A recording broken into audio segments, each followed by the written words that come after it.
Hey guys, welcome back to the AR YouTube channel.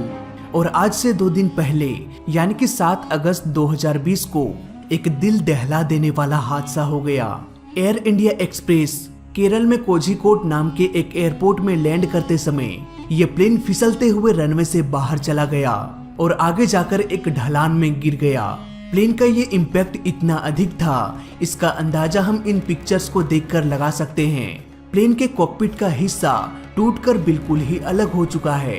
उस वक्त passengers के साथ क्या गुजरा होगा, ये सोच के ही रूह कांप जाती है।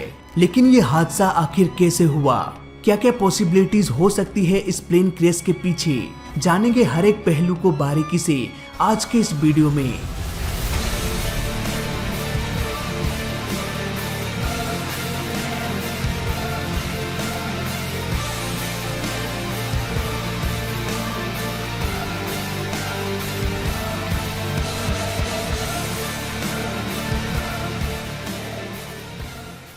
दुबई इंटरनेशनल एयरपोर्ट 7 अगस्त 2020। एयर इंडिया एक्सप्रेस 191 लोगों के साथ उड़ान भरा। बोइंग 737 मॉडल का ये एक एडवांस प्लेन था। इस प्लेन को काफी एक्सपीरियंस कैप्टन दीपक उड़ा रहे थे। वहीं को पायलट अखिलेश कुमार थे, जिनकी अभी अभी नई शादी भी हुई थी। सब कुछ ठीक ठाक चल रहा था। ये प्लेन दुबई से होते हुए समुद्र के रास्ते से भारतीय समुद्र सीमा की ओर दाखिल होने लगा। इस प्लेन को केरल के कोझिकोड एयरपोर्ट में लैंड करना था। लगभग शाम के 7 बजे के बाद प्लेन अपने ग्लाइड स्लोप को अब मेंटेन करने लगा लैंडिंग करने के लिए। दोस्तों, ग्लाइड स्लोप दरअसल एक पाथ होता है जिससे होकर प्लेन आराम से लैंड कर सकता है। इसके लिए उन्हें 2.8 से 3.5 डिग्री के बीच के एंगल में प्लेन को लैंड कराना होता है, तभी प्लेन सुरक्षित लैंड कर पाएगा, नहीं तो ये क्रैश भी हो सकता है। प्लेन के लैंडिंग के बाद ये रनवे से बाहर चला गया और आगे एक ढलान में गिर गया, जिससे प्लेन 2 टुकड़ों में बट गया। उस वक्त तेज बारिश हो रही थी। प्लेन बुरी तरह से डैमेज तो हो चुका था, लेकिन अब भी प्लेन के फ्यूल टैंक में आग नहीं लगी थी। और यही सबसे बड़ा करिश्मा था कुदरत का, क्योंकि अगर हम इतिहास के पन्ने पलट कर देखें तो लगभग सभी प्लेन्स में आग लग जाती है क्रैश होने के बाद। चाहे हम बात करें मैंगलोर हादसे की, US बांग्ला की या फिर PIA एयरलाइन की, इन सभी प्लेन हादसे में लोग घायल तो होते हैं, लेकिन आग लगने के कारण उनकी मौत जलने से हो जाती है, ना कि घायल होने से। इन सभी प्लेन्स का केस स्टडी मैं ऑलरेडी कर चुका हूं, तो लिंक आपको डिस्क्रिप्शन में मिल जाएगा।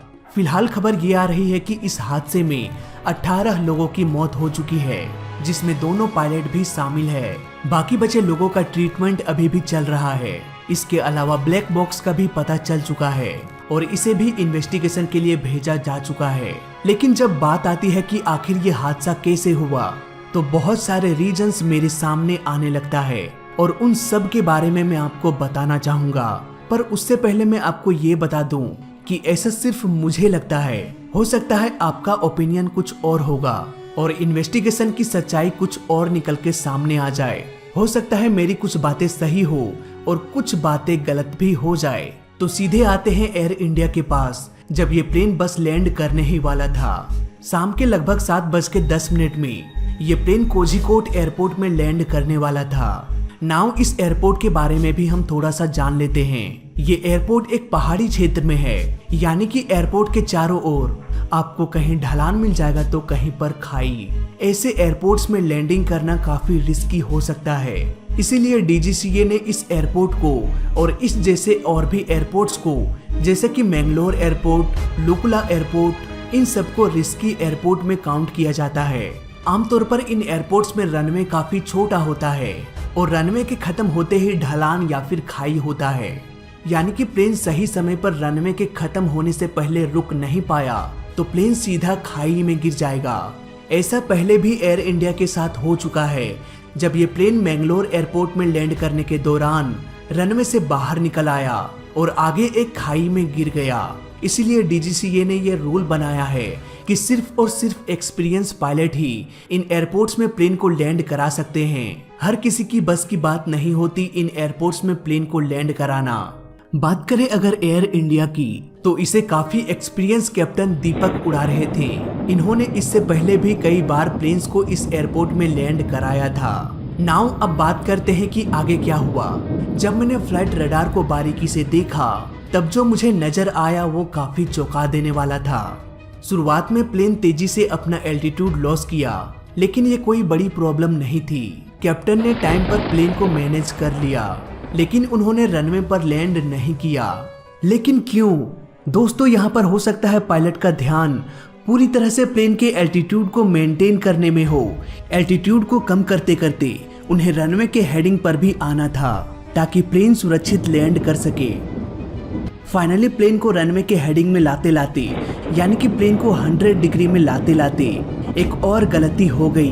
प्लेन लैंडिंग करने के लिए रनवे के सीध में तो आ गया, लेकिन प्लेन का एल्टीट्यूड अब भी 5900 फीट था, इसीलिए अब लैंडिंग करना तो पॉसिबल नहीं था। अब यहाँ पर पायलट ने गो अराउंड का डिसीजन लिया। इसके बाद कुछ देर फ्लाई करके फिर से राइट की ओर मुड़ गया और एयरपोर्ट के रनवे को पॉइंट करते हुए लैंडिंग करने की कोशिश करने लगा। धीरे धीरे प्लेन का एल्टीट्यूड और स्पीड दोनों कम होने लगा और देखते ही देखते ये रनवे के सीध में आ गया।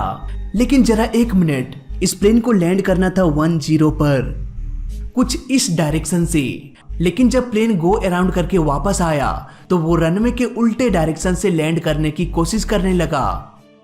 दोस्तों, अगर रनवे का मार्किंग 01 है तो उसके ऑपोजिट साइड 28 होगा। यहाँ पर आप रडार में देख सकते हैं पायलट प्लेन को 280 डिग्री में फ्लाई करा रहा था। यहाँ पर लास्ट डिजिट को काउंट नहीं किया जाता, यानी कि अब पायलट रनवे 28 की ओर बढ़ने लगा।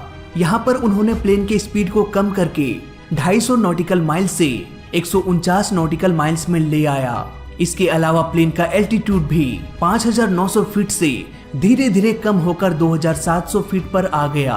अब धीरे धीरे प्लेन रनवे के नजदीक आता गया और फिर अचानक से प्लेन लेफ्ट की ओर मुड़ गया। पायलट अब प्लेन की स्पीड को बढ़ाते हुए फिर से प्लेन को क्लाइंब कराने लगा। इसके बाद प्लेन राइट की ओर मुड़ गया और 8 के शेप में मुड़कर फिर से प्लेन लैंडिंग की कोशिश करने लगा। पायलट ऑलरेडी 2 बार कोशिश कर चुका था प्लेन को लैंड कराने की। अब तीसरी बार फिर से प्लेन लैंड करने के लिए तैयार हो गया, लेकिन इस बार भी उन्हें कामयाबी नहीं मिली। प्लेन रनवे से टचडाउन करते ही ये फिसलते हुए रनवे से बाहर चला गया और बारिश की वजह से रनवे ऑलरेडी काफी फिसलन भरा था। यहाँ पर यह भी हो सकता है कि प्लेन रनवे के बीच में लैंड किया हो, जिससे उतना लॉन्ग रनवे नहीं मिल सका रुकने के लिए, इसीलिए प्लेन रुक नहीं पाया होगा और बारिश की वजह से प्लेन फिसलते हुए रनवे के आगे चला गया होगा। और जैसा कि हम जानते हैं कि इस रनवे के आगे एक खाई बना हुआ था, ये प्लेन सीधे उस खाई में जाके गिर गया। दोस्तों, यहाँ पर होने को कुछ भी हो सकता है। हो सकता है ब्रेकिंग सिस्टम में कोई खराबी हो, लैंडिंग गियर में कोई खराबी हो, या फिर ILS में कोई खराबी हो, लेकिन नॉर्मली प्रॉब्लम्स इन सब चीजों में नहीं आती। मुझे लगता है कहीं ना कहीं इस प्लेन क्रैश के पीछे का कारण खराब मौसम है। बताया जा रहा है कि लगातार केरल में बारिश हो रही थी। इस प्लेन को लैंड करना था 10 पर, लेकिन वो लैंड नहीं कर पाया और गो अराउंड का डिसीजन लिया। नॉर्मली यहाँ पर प्लेन्स एयरपोर्ट का एक चक्कर लगा के फिर से रनवे के पीछे चले आते हैं और दोबारा से प्लेन को उसी डायरेक्शन में लैंड कराने की कोशिश करते हैं, लेकिन एयर इंडिया के साथ ऐसा नहीं हुआ। गो अराउंड का डिसीजन लेने के बाद पायलट उसी रनवे पर लेकिन ऑपोजिट डायरेक्शन में प्लेन को लैंड कराने की कोशिश करने लगा। दोस्तों, जब कभी भी तेज तूफान आता है तो हवाओं का रुख कभी भी बदल सकता है। ऐसे कंडीशंस में पायलट गो अराउंड का डिसीजन तो लेते हैं, लेकिन गो अराउंड के बाद रनवे के उल्टे डायरेक्शन से प्लेन को लैंड कराने की कोशिश करते हैं। ऐसा बस इसीलिए किया जाता है ताकि प्लेन के लैंडिंग के दौरान ये तेज हवाएं प्लेन को डिस्टर्ब ना करें। एयर इंडिया के पायलट ने भी ठीक ऐसा ही किया था, यानी कि हम ये कह सकते हैं कि तेज तूफान के कारण प्लेन को कंट्रोल करना बहुत मुश्किल हो रहा होगा। अब पायलट दूसरे अटेम्प्ट में भी प्लेन को लैंड नहीं करा पाया। पायलट ने लगातार 2 बार कोशिश किया प्लेन को लैंड कराने की, लेकिन हर बार वो नाकाम हो रहे थे। ऐसे सिचुएशंस में आमतौर पर पायलट्स पैनिक होने लगते हैं और यहीं पर पायलट एरर की संभावना भी बढ़ जाती है। इस हादसे के पीछे की सच्चाई क्या है, इसका पता हमें ब्लैक बॉक्स के छानबीन के बाद ही चलेगा। तब तक के लिए हम बस इंतजार ही कर सकते हैं। फिलहाल इस वीडियो में अभी तक के लिए बस इतना ही। वीडियो अच्छा लगा तो लाइक कर देना, बुरा लगा तो डिसलाइक कर देना। और दोनों ही केस में इस चैनल को सब्सक्राइब कर देना, क्योंकि इस चैनल में सीखने के लिए बहुत कुछ है। तो मैं मिलता हूँ आपसे अगली वीडियो में, तब तक के लिए देखते रहिए और सीखते रहिए। जय हिंद, वंदे मातरम।